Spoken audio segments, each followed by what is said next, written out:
Today we'll be discussing currency. Currency is a medium of exchange for goods and services. Before we go into the effects of a weak currency sociologically and economically, we'll be going into the factors that cause a weak currency.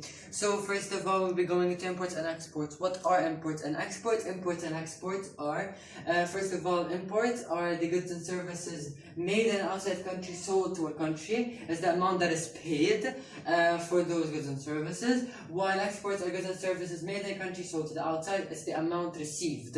Now we'll say this is country X and this is country Y.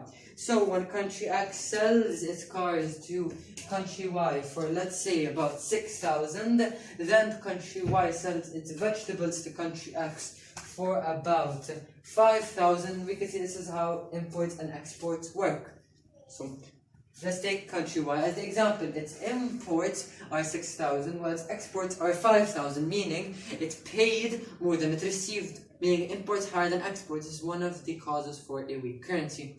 And another one would be supply and demand currency-wise. So basically, let's take our given day and age situation where we have the dollar and the Lebanese pound. Let's take $1 is one Lebanese pound in normally without any economical crisis. But when there is an economical crisis or when the currency is really weak, we can see that the supply of the dollar is much less or significantly less than the demand for the dollar, which would be really high. So then this causes the price of the dollar to skyrocket, so meaning it would go from, let's say, 1,000 to approximately 6,000. And this can also cause a weak currency.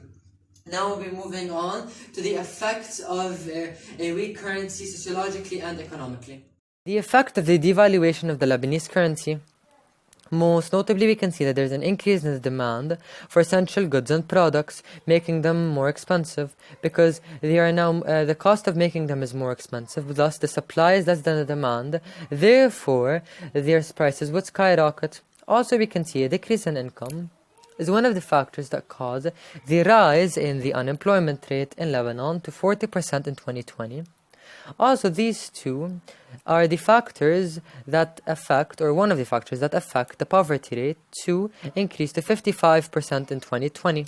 How does this affect the people? It makes them defy their values and norms, resorting to criminal activity as a way to replace jobs. This is seen through the crime rate in Lebanon, which shows that 863 thefts were committed in the first half of 2020, as opposed to 650 thefts in all of 2019.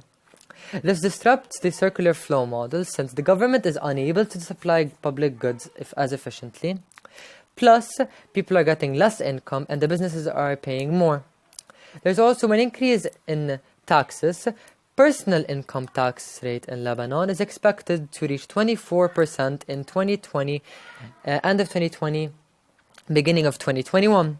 Death rate has also increased, or we've seen a growth in the death rate to 4.531% in 2020, excluding the corona or the COVID-19 pandemic. All of these have been the catalysts or the factors that have caused the public outbreak, which caused the spark in the Lebanese revolution. We can see that the devaluation of the Lebanese currency has a lot of effects. Thank you.